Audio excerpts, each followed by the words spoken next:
Good guy, people-pleasing sweethearts do not know how to say no. A lot of us who are addicted to caretaking do not know how to say no. And it's gotten us in a lot of trouble in our life. A lot of painful stuff in our life because we couldn't say no. You know, sexual stuff, you couldn't say no. You didn't have boundaries. Stuff in your life you didn't want to do because you didn't have boundaries. See, no is a boundary. No is a boundary. Healthy shame is a boundary. One of the biggest problems that abused children have is their boundaries are violated. If you can be hit just at the discretion of the big giant anytime they want to because they own you, then you don't have a physical boundary.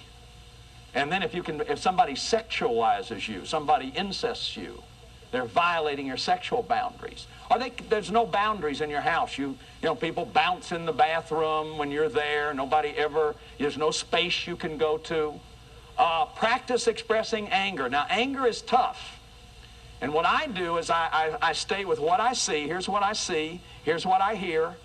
Here's what I interpret. Here's what I feel. And here's what I want. I saw you dancing with Billy 12 times. I interpreted you were enjoying that and you were kind of turned on. I felt scared and angry, and I want to know what that's about. It's a healthy way to express anger. Told you what I saw, told you what I interpreted, told you what I felt, told you what I wanted. I'm staying inside my own skin. Now, here's another way to do it. God, you were disgusting last night. That made me sick watching an old woman like you dancing with that young boy. Now, boy, see, I'm going for the juggler. But do you see how totally shaming and totally ineffective that is to be saying that to somebody? What could any human being do except go into a defensive posture when somebody's beating up on them like that? So if I'll stay under my skin, now you got to practice this. You're not going to do this in your next big let's see, what did Bradshaw say? If you don't practice this ahead of time. But the point is that where did you learn how to express anger? Where did your inner child learn how? At home. What did you see modeled for you? See? And working on want lists. What do you want? What do you want? Right now, I know what I want in my life. I'm 57, and I know what I want to be when I grow up. It's incredible. But half my life, I haven't known what I wanted. Now, preschool, practice asking lots of questions, because that's what preschoolers do. Let me check this out. Let me be sure if I'm getting this right. Here's what I heard you saying. Is that right? Or let me check something out. You look like you're upset right now. Is that right? No, I'm not upset. Well, wait a minute. I hear it in your voice that it sounds like you're upset. See, I check it out. And that's what a lot of us were never allowed to do as kids. We were never allowed to ask questions. Practice being aware of feelings. If you're aware of a feeling, exaggerate it. You know, like, well, go look in the mirror if you're starting to feel a little bit sad. Go look in the mirror and just make a face and get it as sad as you can. I worked with Alexander Lowen one time. He's a body therapist, and he pushed these muscles in my face, and all of a sudden I was just sobbing. I was just sobbing, and I could see this scene, this old scene with my dad, where he had abandoned me. And I had no idea that was right there. You know, it was right there in my body. But one of his techniques was to make you get your face in the posture of what the feeling would be like. By the way, feeling is manifested in the face more than any other place. So, like, go to the mirror if you feel some anger. If you have trouble with anger, you're a good guy, people-pleasing sweetheart, and people walk all over you. Get in the mirror and go, "Rawr!" and growl. Make growling noises and do wood chopper. "Ah!" You know, you may scare yourself, but it's okay. I mean, it's like, that's the idea. Communication skills. I mean, how are you going to learn? Did you see mom and dad say, "Joe, I have some anger I want to deal with here. I'm going to stay in iMessages and sensory-based detail"? Is that what you saw at your dinner table?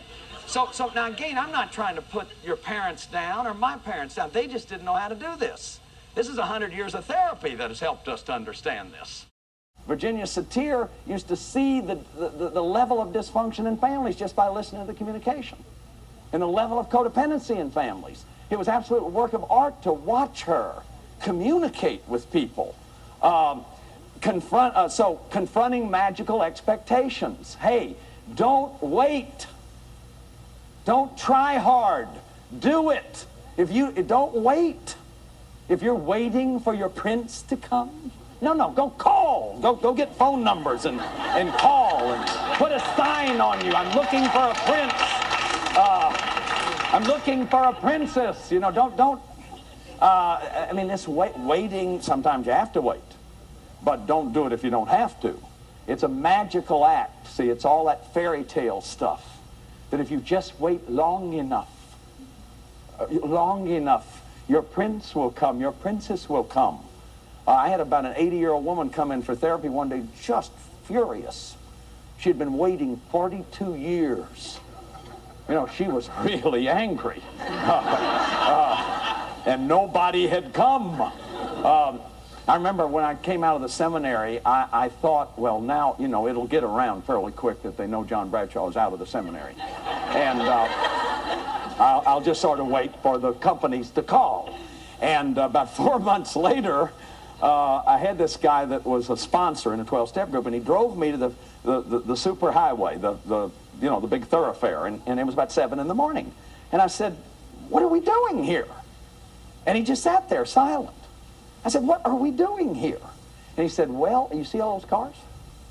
I said, sure, I see these cars. What is this all? He said, they're going to work, John. They're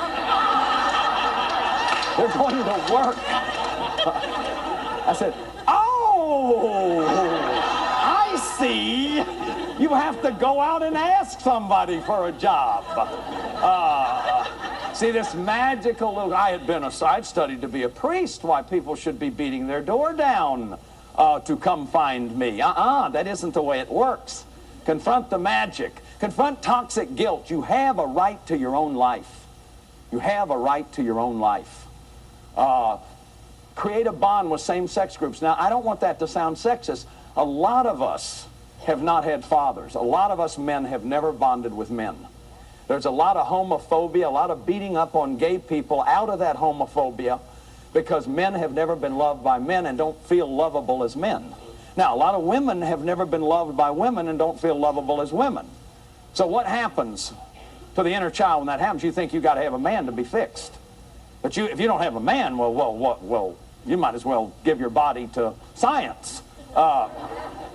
If I don't have a woman, and I did that, I went to women to be fixed. I went to Holy Mother Church to be fixed in my life. And what I found was, and I've had this for about 7 years, my fathers, my new family, are a group of men. And, oh man, to experience fear, to express fear with other men, to cry in front of other men, to have other men tell me they love me, to call me to myself when I'm beaten up on myself, to be vulnerable is really powerful. And I have Johnny, and I have George, and I have Michael, and oh man, is it wonderful. And that's been a very important thing for me. Now, I'm not saying that may be what you need to do, but I'm suggesting that a lot of wounded inner kids have a lot of sexual confusion, don't really love ourselves for who we are, set goals and experiment with goals. This is one of the things, purpose is one of the tasks of preschool children. Now again, there's tons more things you can do there, but all the major therapies help people with these kind of things.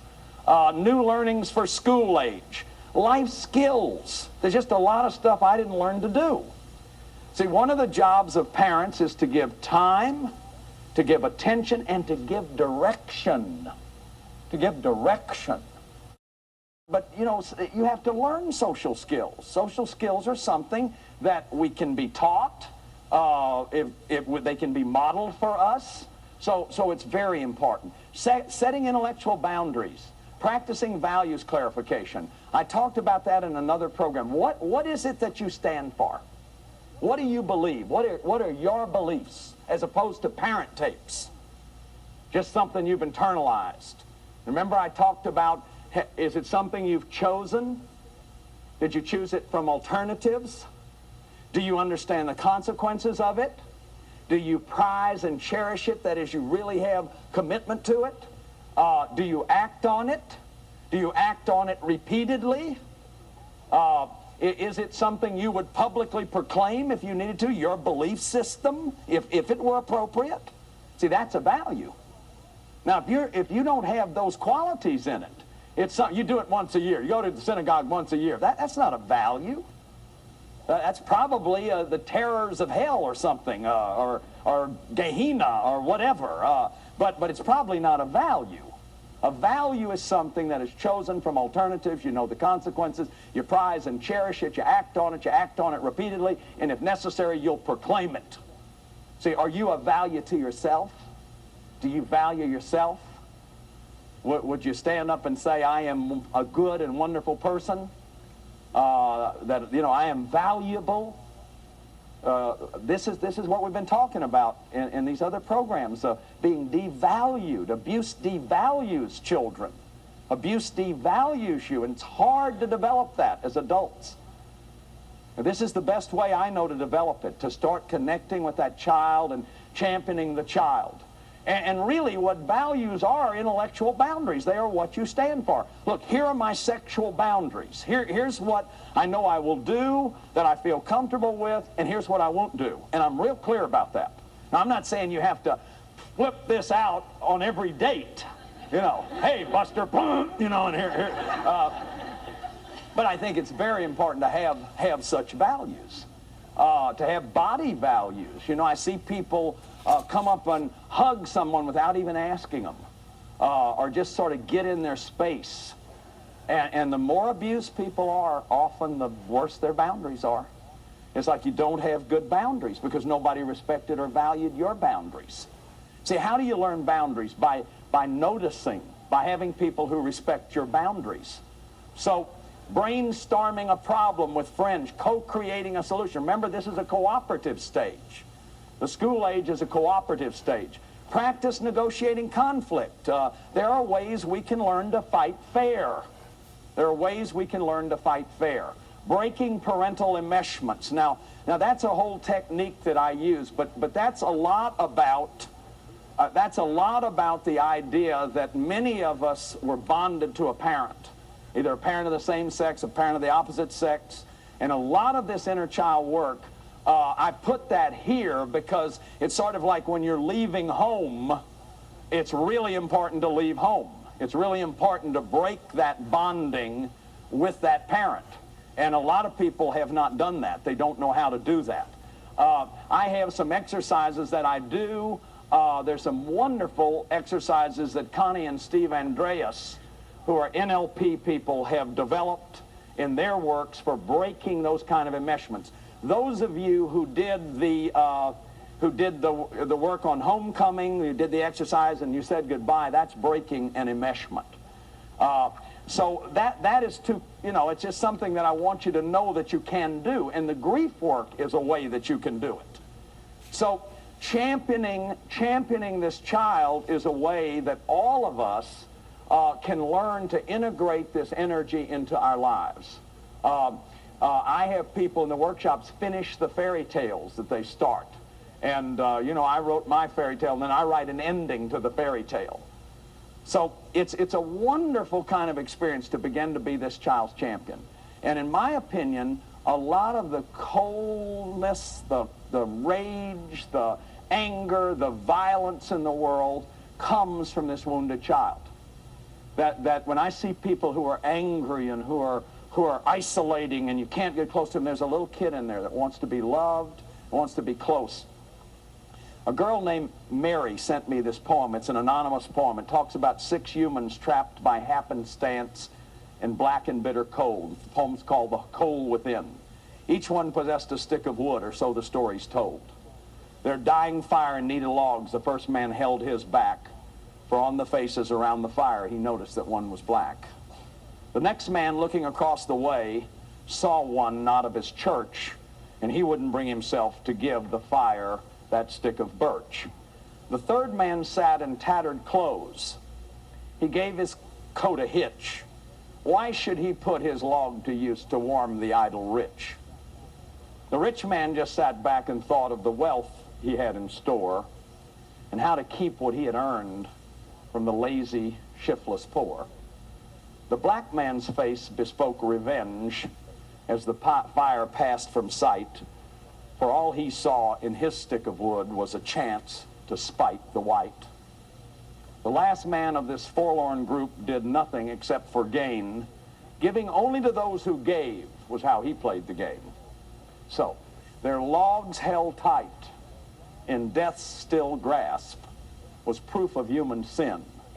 They didn't die from the cold without. They died from the cold within. This is a beautiful poem. I wished I knew who wrote this. If anybody is out there and you wrote this, please let me know. But the healing of that child, championing that child, the child is very healing. Children have fights and then they kiss and hug.